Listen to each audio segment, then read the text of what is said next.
ربك يبسط الرزق لمن يشاء وقال تعالی یا ایہا الذین آمنوا کتب علیکم الصیام کما کتب علی الذین من قبلکم لعلکم تتقون رب اشرح لی صدری ویسر لی امری واحلل عقدۃ من لسانی یفقہوا قولی۔ حاضرین جمعہ، حمد و ثنا، تعریف و توصیف، کبریائی، بڑھائی اور بزرگی اس اللہ رب العالمین کے لیے لائق و زیبا ہے جو خالق ہے، رازق ہے، مالک ہے، اس جہان کا رچیتا اور رچنا کار ہے۔ اس کی جتنی بھی تعریف کی جائے وہ کم ہے، کم حقہ، اس کی کوئی مکمل تعریف بیان نہیں کر سکتا۔ مختصر رب کی تعریف کے بعد بے شمار درود و سلام کے پھولوں کی بارش ہو تمام انبیاء کرام پر، بالخصوص ہمارے اور آپ کے آخری نبی جناب محمد رسول اللہ صلی اللہ علیہ وسلم کی ذات اقدس پر، اللہم صلی وسلم وبارک علیہ۔ رمضان المبارک کا یہ مہینہ اختتام پر ہے اور بہت جلد ہم سے اور آپ سے رخصت ہونے والا ہے۔ یہ رمضان المبارک کا آخری عشرہ جو چل رہا ہے، اس میں حضرت عائشہ صدیقہ رضی اللہ تعالیٰ عنہ فرماتی ہیں کہ نبی اکرم صلی اللہ علیہ وسلم اس عشرے میں اپنی کمر کس لیا کرتے تھے، یعنی بہت زیادہ عبادت کرتے تھے، اور اس عشرے کی فضیلت کچھ بڑھ جاتی ہے وہ اس وجہ سے کہ اس میں طاق راتیں بھی ہیں جو ہم اور آپ جاگتے ہیں، اور اس عشرے میں اعتکاف بھی ہوتا ہے 10 دن کا۔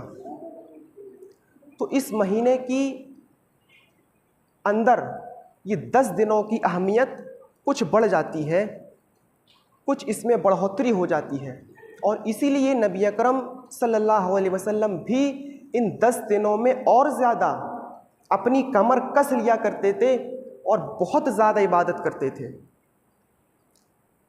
ہمارے اور آپ کی طرح نہیں، وہ لوگ راتیں جاگتے تھے اور ان میں کثرت سے نوافل پڑھتے تھے، قرآن کی تلاوت بھی کرتے تھے۔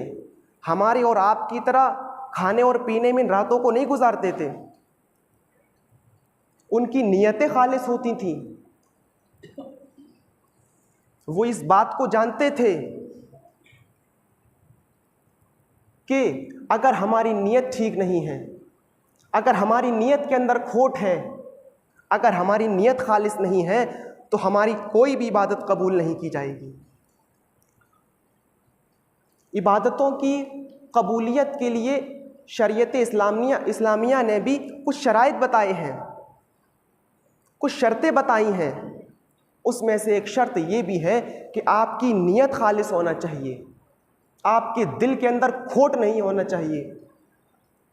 اگر آپ کے دل میں یہ چیز ہے کہ ہم راتیں جاگ رہے ہیں، چلو اس بہانے عبادت بھی ہو جائے گی، اور مسجدوں کے اندر اہتمام ہوتا ہے ڈشوں کا، کہیں نان گوشت بنایا جاتا ہے، کہیں پائے کی دعوت چلتی ہے، تو اس بہانے ہم کو اچھی سحری بھی مل جائے گی، تو اس لیے کچھ لوگ رات جاگتے ہیں۔ تو اگر آپ کی نیت میں یہ چیز آ گئی تو میرے پیارے ساتھیوں، آپ کا رات جاگنا یہ رات جاگنا نہیں کہلائے گا، بلکہ آپ کو شریعت نے خطاب دے دیا ہے، اور وہ ہے کہ آپ کو سوائے آنکھیں پھوڑنے کے اور کچھ نہیں ملا، کچھ نہیں۔ نیت خالص ہونا چاہیے، صحابہ کرام کے اندر بھی یہ چیز آ گئی تھی. جب وہ ہجرت کر کے مدینہ جا رہے تھے تو کچھ صحابہ کرام کے اندر یہ چیز آ گئی تھی کہ چلو اس بہانے ہجرت بھی ہو جائے گی, ہم کو اس کا ثواب بھی مل جائے گا. اور مدینہ والے بڑی فیاضی کر رہے ہیں, سخاوت کر رہے ہیں. جن کے پاس 2 بیویاں ہیں وہ اپنی ایک بیوی دے رہا ہے, جس کے پاس 2 مکان ہیں وہ اپنے ایک مکان دے رہا ہے, جس کے پاس 2 کھیت ہیں وہ اپنا ایک کھیت دے رہا ہے. چلو اس بہانے ہجرت بھی ہو جائے گی اور ہمیں اچھی بیوی بھی مل جائے گی, یا زمین بھی مل جائے گی, یا مکان بھی مل جائے گا. تو نبی کرم نے اپنے صحابہ کو بھی تنبیہ کر دی تھی اور کہہ دیا تھا کہ نہیں, فَهِجْرَتُهُ إِلَىٰ مَا هَاجَرَ إِلَيْهِ, تم جس چیز کے لیے ہجرت کرو گے تمہیں وہی ملے گا, ثواب نہیں ملے گا. تو میرے پیارے ساتھیوں, نیتیں اچھی ہونا چاہیے. نیتیں, اگر روزے اور نماز جیسے اچھے اعمال میں ہماری نیتیں اچھی ہیں, ہم اللہ کی رضامندی کے لیے نماز پڑھتے ہیں, روزہ رکھتے ہیں, تو ہمارے روزے قبول انشاءاللہ, ہماری نمازیں قبول انشاءاللہ. اور اگر یہ ہم کسی کو دکھانے کے لیے اعمال کر رہے ہیں تو اللہ ہی خیر کرے, اللہ ہی خیر کرے. اس لیے کہ شبہ ہوتا ہے جو نماز ہم محلے والوں کے ڈر سے پڑھ رہے ہیں وہ نماز ہے یا شرک ہے, کیونکہ اللہ کے نبی کا فرمان ہے من صلی یرائی فقد اشرک, جس نے دوسرے کو دکھانے کے لیے نماز پڑھی اس نے شرک کیا.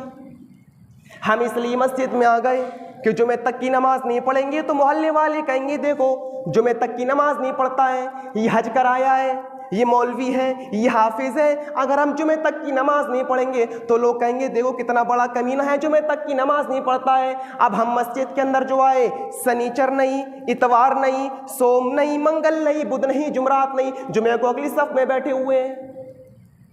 وہ بھی اس ڈر سے کہ محلے والے یہ نہ کہیں کہ دیکھو کتنا بڑا پاخنڈی ہے, جمعہ تک کی نماز نہیں پڑھتا ہے. اب ہم مسجد کے اندر جو آ گئے یہ نماز ہی نہیں ہے, ہمارا قیام محلے والوں کے لیے, ہمارا رکوع محلے والوں کے لیے, ہمارا سجدہ محلے والوں کے لیے.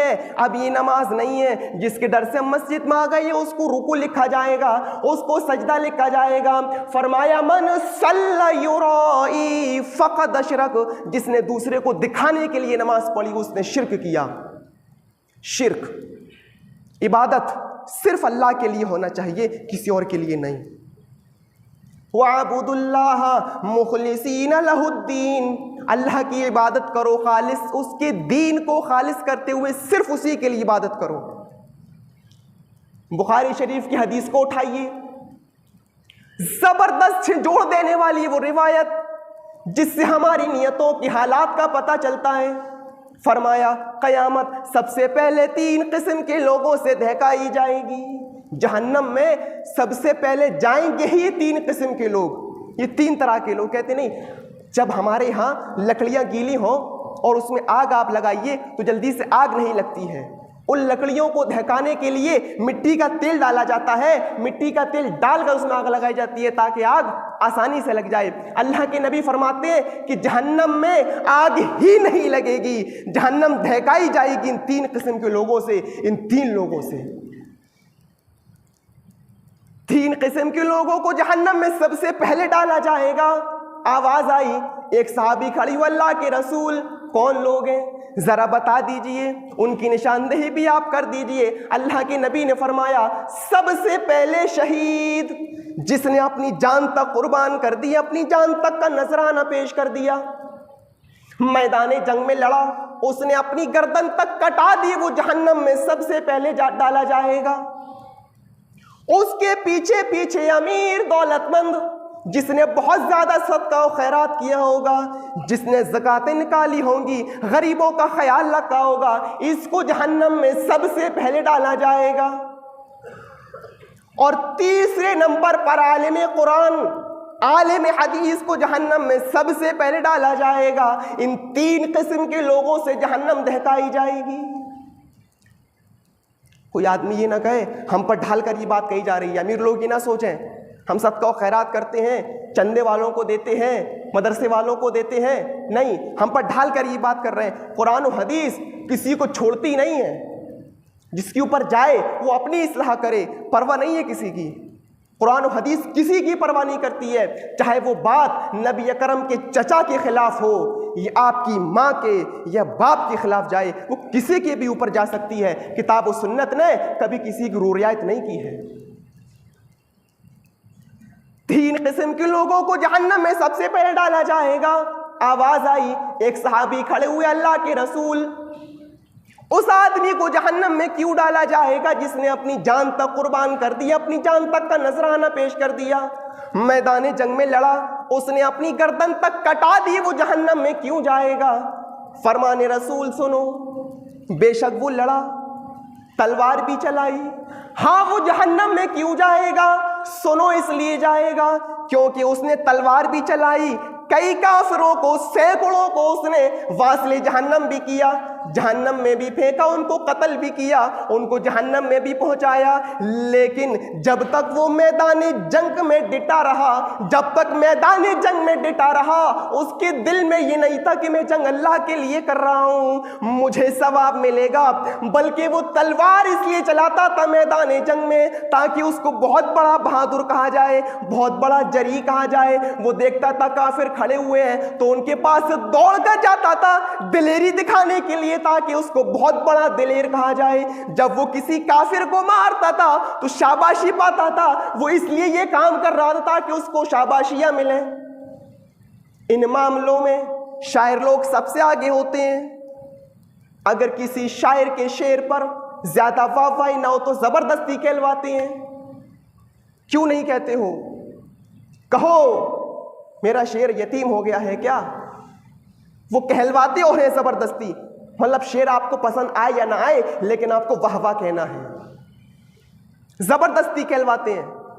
اس لیے مدنی کریم نے فرمایا، محمد رسول اللہ نے فرمایا، بلکہ اللہ تعالیٰ نے قرآن میں ایسی شاعروں کے بارے میں فرمایا، وَالشُّعَرَاءُ يَتَّبِعُهُمُ الْغَاوُونَ، شاعروں کی پیروی تو گمراہ اور جاہل لوگ کرتے ہیں، اور ایسے ہی شاعر، ایسے واہوائی چاہنے والے شاعر جہنم کی وادیوں میں ٹامک ٹوئیاں مار رہے ہوں گے، جہنم کی سب سے نچلی کھائیوں کے اندر ہوں گے۔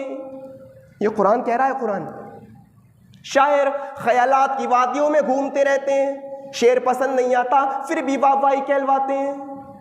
سب سے بڑی دشمنی محمد رسول اللہ کو اس بات سے تھی کہ کوئی آدمی اپنے آپ کی واہ واہی کہلوائے، کوئی آدمی اپنے آپ کی واہ واہی کہلوائے۔ حضرت عمر فاروق اس لیے نیا کپڑا پہن کر باہر نہیں نکلا کرتے تھے کہ لوگ یہ نہ کہیں کہ عمر ماشاءاللہ کتنے اچھے کپڑے پہنے ہوا ہے، لوگ میری واہ واہی نہ کرنے لگے۔ جمعہ کا خطبہ بھی دے رہے ہیں تو وہ کپڑا پہن کر دے رہے ہیں جس کپڑے پر لوگ کھڑے ہوئے۔ حضرت عمر فاروق ممبر کے اوپر کھڑے ہیں، ایک صحابی کھڑے ہوئے، انہوں نے حضرت عمر فاروق کے لباس پر ان کے کرتے پر جوڑ گننا شروع کر دیے۔ ایک نے گنا 1 2 3 4، ان کا بیان ہے کہ میں نے عمر فاروق کو خطبہ دے رہے تھے اور میں نے عمر فاروق کے کرتے کے اوپر 12 پیبند لگے ہوئے دیکھے ہیں۔ میں نے وہ کرتا حضرت عمر فاروق کے جسم کے اوپر دیکھا جس کرتے کے اوپر 12 پیبند لگے ہوئے تھے۔ حضرت ابوبکر صدیق جب انتقال کا وقت قریب آیا تو کہنے لگے، لوگوں جب میرا انتقال ہو جائے تو تم مجھے پرانے کپڑے میں کفنانا، جو کپڑا میرے جسم پر پڑا ہوا ہے اسی کپڑے میں تم مجھے کفنا دینا، نیا کپڑا کفن کی جگہ پر تم نہ لگانا۔ جب یہ خبر حضرت ابوبکر صدیق کی بیٹی حضرت عائشہ سنتی ہیں، فوراً دوڑتی ہوئے اپنے ابو کے پاس آتی ہیں اور کہتی ہیں، ابو جان آپ ایسا کیوں کہہ رہے ہیں؟ فرمایا، بیٹی نئے کپڑوں کی ضرورت زندوں کو زیادہ ہوتی ہے، مرنے والے کو نہیں، وہ کس کو دکھائے گا، کس کے لیے نیا کپڑا اس کو پہنایا جائے گا، آخر قبر میں جانے کے بعد وہ کپڑا ویسی وہ سیدھا ہو جائے گا۔